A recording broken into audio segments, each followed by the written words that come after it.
Okay, today review of Ember Queen. It's the last book on the Ash trilogy by Sebastian, and I have to say that the book lives up to the expectation created by the series. I mean, the ending and the resolution of everything that's going on, for me, it was very satisfying. Also, we are going to see, I think I didn't comment about it, but there is like this love triangle in the previous two books. And in this one, we are going to see the resolution of that love triangle too. And I have to say that it combines, it's exactly what I was hoping to happen. So yay for me. And what we are going to find here, if you haven't read the first two books of the series, please stop watching because it's going to be full of spoilers. Okay, you still here? Okay, we are going to keep following Theodosia. She's got these new alliances and she's going to go back to Astrean. She's going to be surprised by how she feels now that she's back home and that she's ready to retake her own place and, you know, to say, I am the queen and I'm going to free all of you. Also, it's amazing because if you remember in the previous book, she went into the mines. She had power because of the Encantrio, but she wasn't very powerful, so she decided to put herself to the test and went into the mines. And we are going to find here what she went through. And she comes out, obviously, if not, I don't know how the series will have ended.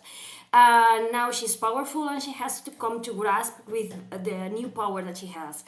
I love that there is all these twists because in the previous books she felt that she had some kind of smoldering power inside of her, but she resisted it because she had been told that queens shouldn't have magic powers. So it's nice to see she come to terms with the fact that maybe she's different. Maybe her mother was the peaceful queen, but maybe she's going to be the Ember Queen. She's going to have to, you know, to be able to rise fire and rebellion and to make war in order to achieve that peace that she wants.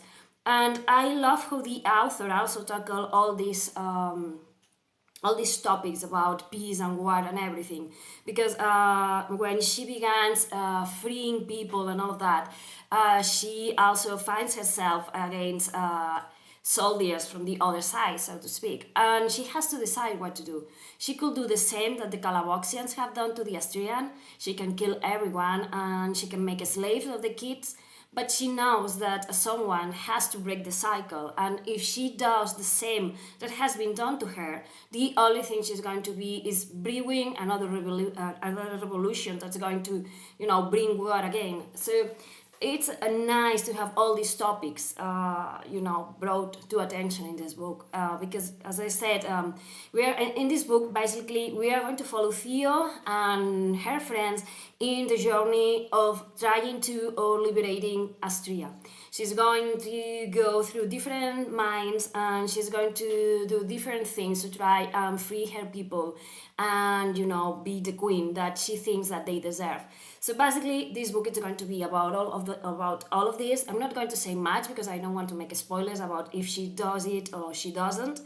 But as I say, it's important for me, and I think for everyone, to read about how she thinks about doing all these things. She never forgets that she's doing things for what she believes is the right option, but she also knows that her hands have blood on them. So she's always on that line, trying not to get too far from, you know, the correct, what's the correct way?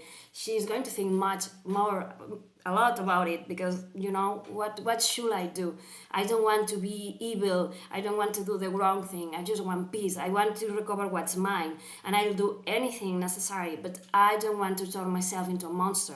I don't want to mistreat people and give them an excuse to race against me in the future. So for me, it was amazing, this view about, okay, they are my enemies, but they also have families who love them, friends, daughters, sons, parents, and that for me it's good, because sometimes when you have this kind of books in fantasy, it's like the side you are on, it's the right side, and the other ones are just the monsters that have to be eliminated. And in a war, everyone is a human being, and that's something that we are going to find in this book. Also, it's going to be consistent with the idea of surviving trauma, overcoming obstacles, and being the best version of yourself that you can. Also, what's funny about this book is that I spend more time imagining what wasn't told in the book than what it was told. What I'm trying to say is I love Grace. And the first book, not so much, and the second one, and in this one, I completely love her. I mean, I would have been cheering for her if that wouldn't have meant that Theo had to lose. And after investing myself with Theo in 3 books, but I was expecting I don't know, I know that this is just the unique point of view of Theo, but I wanted to see multiple point of views. I wanted to know more about Cress. So in my mind, I began recreating how she might feel. We have some inklings in the dream space they share. But I wanted the book to be seen from Cress' point of view. Because we are used to see it from Theo's, and we have more or less all her actions justified. But, how must Cress feel?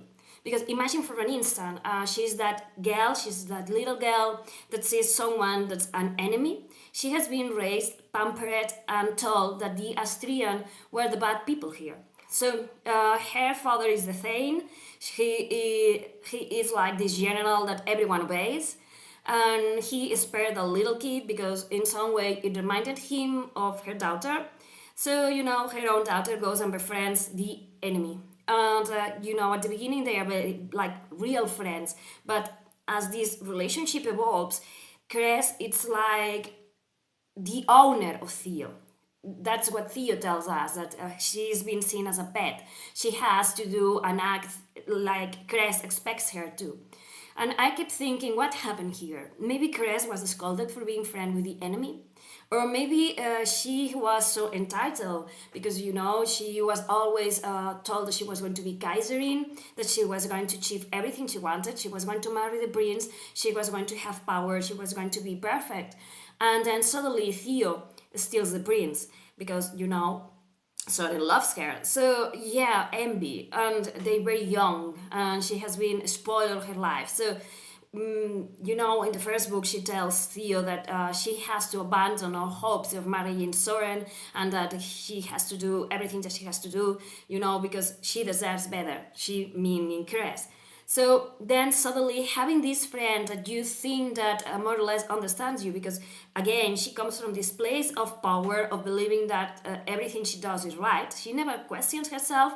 Maybe she does, but we don't know. And then suddenly we have this friend poison her father, kill her father, and try to poison her. Only she survives and then has these powers.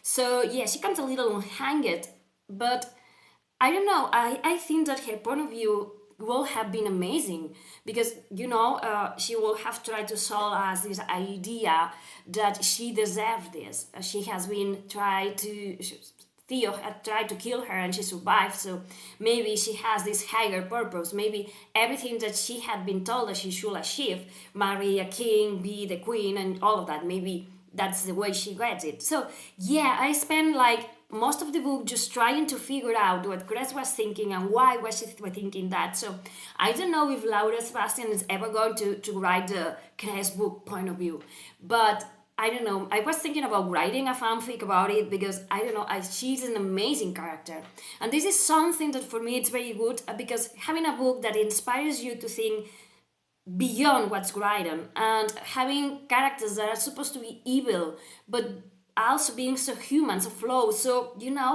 for me it was amazing to be able to sympathize with the character that you're supposed to hate. I don't know if you get what I mean. It's easy to write a bad character that people hate because it's a bad character, it's going to do bad things and you're going to hate that character and you want this character eliminated. But what she did here was having a human being doing things in because that human being believed that things should have been done that way, and in a way you are able to empathize with that character and think, okay, she is acting that way because she was brought up to be like that. And maybe you don't like what she's doing. Obviously, I don't like what she's doing, but you can empathize with her, and I think that's great. So if you're looking for something completely different, because for me that has been completely different in the way that it tackles with the different topics, as I said, trauma, abuse, empowerment, the ability of being better than you were, of choices and consequences, because everything that Theo and her friends do have consequences, and they have to learn to live with those consequences, and that for me is amazing. If you want flow human beings, they're not perfect, they mess up, they're trying to figure their way as they go. Not only Theo trying to be queen, but Soren trying to fix everything that he did wrong, Art just trying to find a bridge with her mother, Blythe trying to cope with his power and deciding what to do. Heron is a person that, despite being hurt, wants to, love again and being a person's people again. So yeah, if you like a book that's like more than what it tells in the pages, it's not like the classic story of good versus evil and just trying to regain a throne and put the right queen on it. It's much more, as I say, the evil guys are easily to understand and see where they come from, because you have had in the books the way of living, how they are teach, taught, and everything. So yeah, if you want a book that's going to have you thinking about a lot of things once you close it, this trilogy for me, it's amazing. And I think that she announced on her Twitter that she is preparing her new book. So yeah, I'm going to get it because I just love how she writes. So thank you for watching. Bye.